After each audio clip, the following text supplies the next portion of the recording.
Hello everybody, welcome back. I haven't made a video in a while, but that's because I just haven't been doing a lot of YouTube. But welcome back to the channel. Today we're going to be continuing on Boomie progress and learning how to play Boomie, especially in the 10.2 update.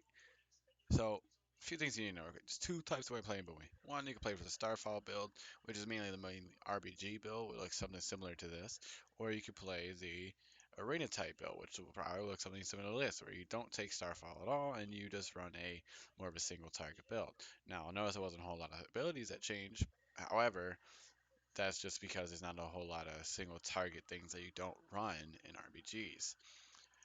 So we're gonna go to just mainly focus on the RBG aspect of it because that's not touched on a whole lot. I feel like a lot of people touch on arenas, which is not my cup of tea. I really like playing RBGs. It's just fun to play with other people. So we're gonna just show the basic single target rotation, right? So very first thing you do, as soon as you walk into a team fight, you see someone, Moonfire, Sunfire, right? Very first things, two things you do, no matter what, right? Then sometimes expecting a Warrior Balloon, which gives three free Starfires. You can do I have it macroed already, so Starfire, Starfire, Starfire to get them free. We're gonna hit two Wraths to give both alignments, so we get both Eclipses. So our Astral Powers, which are Star Surge and Starfall, will do more damage. And we're just going to keep doing that. Make sure we keep our Moonfire and our Sunfire up. We're just going to do double Starfall again, double Wrath. I didn't really need to do that time around because it lasts for a good. I can't really tell you how long it lasts, but it lasts for a good little while. We're going to do our Incarnation Chosen Illume, which is going to put another Stellar Flare dot, which will make us get Waning Twilight, which when you have Waning Twilight, you gain 10% extra damage if you're spec'd into it, which a lot of people are. Really recommend doing it. And you're just going to keep doing that, right? A single target. Pretty easy, right? Where it gets different, however, is with RPGs and multi-targets. So how I'm going to do this is, right, so we're going to say this is like a main little area. People, right? Let's say there's two, three people here, right? So we're just open up with Moonfire and Starfire, which they automatically apply to close people in the range, sometimes, not always, right? Then we're going to pop a mushroom at them. We're going to do our Warrior Balloon Starfires to get extra damage. We're going to do our two Wraths, right? And we're gonna start star falling. Now in here, let's say there's a kill target, like below 50% HP. I'm throwing a Fury Balloon. I'm throwing Star Surges, and while I'm doing all this, I'm gonna make sure I'm hitting my mushrooms. My mushrooms pop at I think we're at a 10-yard radius or something like that. Well, yeah. Well, it says 45-yard radius because that's how long you can cast it from. I don't really know the radius because I don't think it says, but it is a pretty decent sized radius, right? And it hits everyone in there. It applies a dot on them as well. And since it applies a dot, like I said before, when you have three dots, you have Waning Twilight. Waning Twilight makes you do 10% extra damage, right? And we're just gonna keep doing. When I get Warrior Balloon procs, I'm gonna use my Starfires. When I'm gonna start Star Falling, right? And there's a target that's about to go down. I'm gonna keep hitting Star Surge when I have them up. Use Wrath as filler unless I have free Starfire procs, which you'll be getting from the PvP talent Moonkinora. Or not Moonkinora, Alkin Adept. I'll talk about that later though. And we're just going to keep doing this. We're going to keep star falling, all right? And every time we want to keep healers on DR as well, so we're going to throw a Cyclone out while we're doing it. Imagine that's like a Mistweaver or something, right? And we're just going to keep doing this rotation, right? You just keep star falling, keep Cycloning, right? Let's say he just got done with his Cyclone. Now there's a Priest. I'm going to Cyclone him too, right? Maybe say this is another fucking Mistweaver. We're going to Root Beam him. Boom. There you go. And healers start falling. We're going to throw our Incarnation Chosen Loon in there and do the same thing we did with the single target, right? Just keep weaving all the damage in. Just keep pumping the damage. And that's basically what you do for an RBG setup.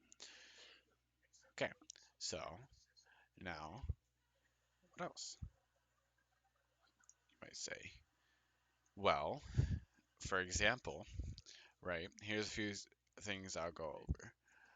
We could say we're hitting a base. So for hitting a base, what we'll do is, here, let me try to get out of combat real quick. What we'll do, right, is we'll hit this prow, it makes us go invisible. Now let's say it's a tank, right?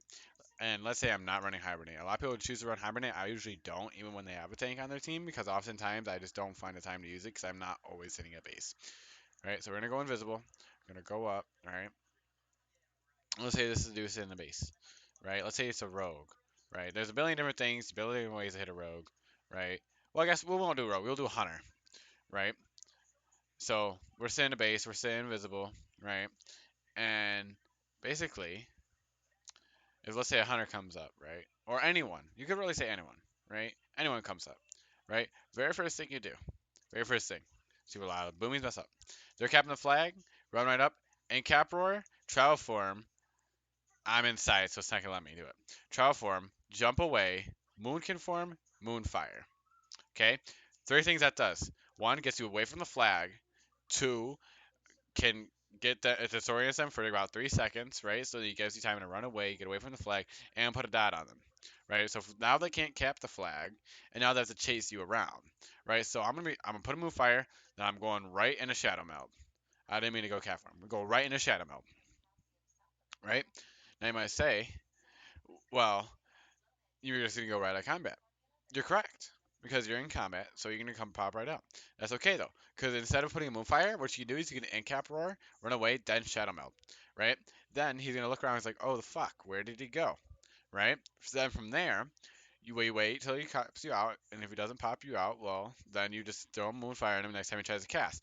Then when you put a moonfire, sometimes if you're far away enough, you can wait about a few seconds and you can get a prowl off.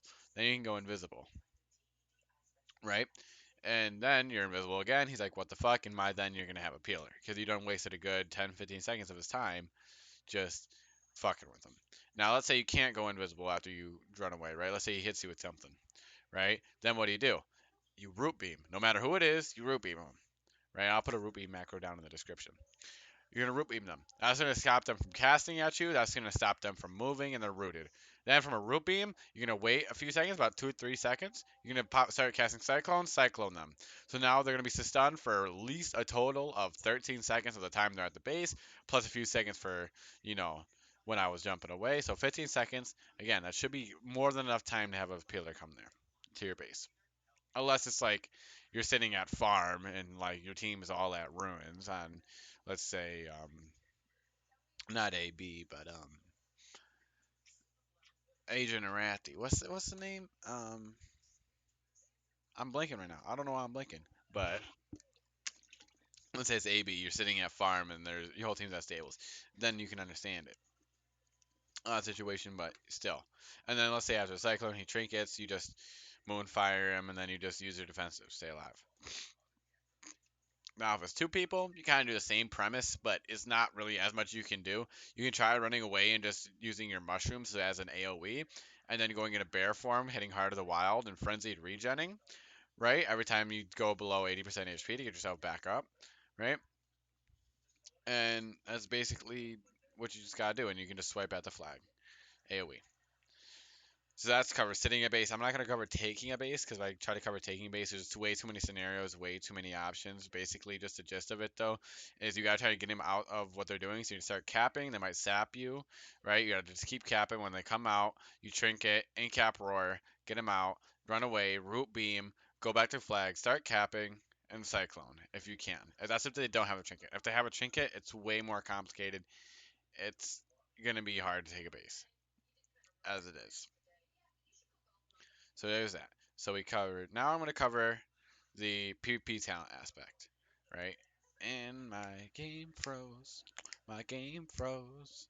I don't know why it does it. It only does this. WoW. I can play Cyberpunk 2077 perfectly fine, but for some reason my WoW on medium settings bugs out. I don't understand it. I gotta reinstall my game or something because this has been going on for a while now, and I'm just sitting here frozen talking to you. Like, this is just, I don't like it. I hate it. It's horrible.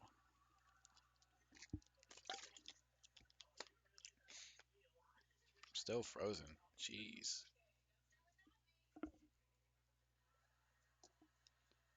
God dang, man.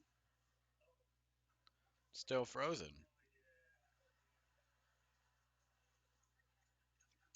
God, man.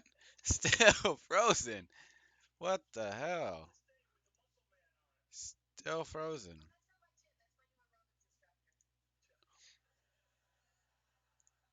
World of Warcraft? No? Yes? Okay. We're here. Alright. So, PvP talents. First off, Moon Kenora. You need to run it every single time, no matter what you do. Moon Kenora. Every time you Star Surge, you have 4% crit strike to you and 8 other allies within 40 yards for 18 seconds. Stacks over 3 times. So what I can do right now is I can throw a Star Surge, just get some more Astral Power real quick.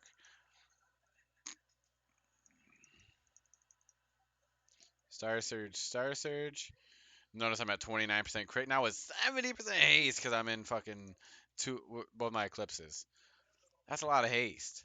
But you get to just 29% crit extra, right? You get a total, I think, of 12% extra crit for 18 seconds for everyone around you. That's pretty good.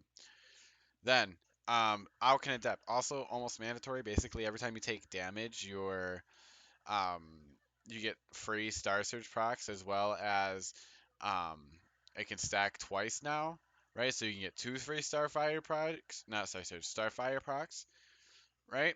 And it also can reduce the cast time of Entangling Roots, which you shouldn't really press. You should only be pressing Mass Entangle unless you're on an FC map, right? And even then, most places have a lot of free root disables, like get out of jail free cards. So I don't really worry about pressing it. But Cyclone, your biggest CC in the game, best CC in the game, you need to use that shit on DR, on the healers, right? Um, reduces their cast time by 20% when you take damage. It can. Another thing is high winds. I run this. A lot of people run Starburst in RBGs, or Crescent Burn, sometimes even Moon and Stars. But basically, what it does is every time you Cyclone for 3 seconds after, 15% healing and damage that they do is negated. Right. It's pretty good. It just is really good for training on the healers because they, can't do 50% of the healing that they would have done if they not had a talent on. You know what I mean? For the 3 seconds after. Starburst is also really good though. It's just more damage when you starfall. The little rings hop around, and when you pop the rings or walk into them rather, they do 52,000 damage minimum and generate 15 extra power. It's pretty good. I personally don't run it because I'm not big on starfall damage or starfall in general. My go-to is I always press about 5 Star Surges to 1 Starfall, and that's basically how I keep it. Um, Here, let me see if I can go to a different game. So let's say like right here, for example, right? I did 23 Star Surges to 6 Starfalls. That's basically the ratio I keep it at. Even though I'd be doing more Starfall damage, or spread out damage rather than single target, I did 2 million of single target damage. That's really good. For example, 500k to him, 500k to the Blood DK, 300k to this monk, right? Just throwing them at people, doing a lot of damage. Um, so that's as far as PvP talents goes. You shouldn't really run anything else unless it's Thorns and Arenas, which I see ran sometimes against it, like let's say you're in Solo Shuffle, right? But I don't. I'm not. This is more about an RBG, not a Solo Shuffle. And I guess while I'm here, we do a quick rundown of the talents. This is basically the main talent tree. So I see a lot of talent trees that are like this though, right? And they run kind of this. I don't like Orb Breaker at all. It just doesn't make sense to me. Every 30th shooting stars calls a full moon at 60% effectiveness. Shooting stars only activate when you have Moonfire and Sunfire up, and they don't fall every time, of course, for like the whole time, meaning, right? And so you have to wait for 30 of them for a full moon at 60% effectiveness. Full moon only is like 150k, 60% effectiveness, 100k every minute. It's just not worth it for what you can be running instead, in my opinion. Right? Astral Smolder, again, another just okay ability. Starfire has a dot sometimes for 40% of their damage, and Solar Force is just extra astral power from your eclipses when you do Wraths and Starfires. So, pretty limited. Um, but I think other than that, I think that'll be all. Um, I'll link my loadout code as well as my root beam macro and my starfire macro into the chat, so you don't have to click warrior balloon every time on a starfire, for example, and root beam, mass entangle, and solar beam in the same macro. And other than that, I hope you guys see you next time, and hope you guys win some games and push some CR.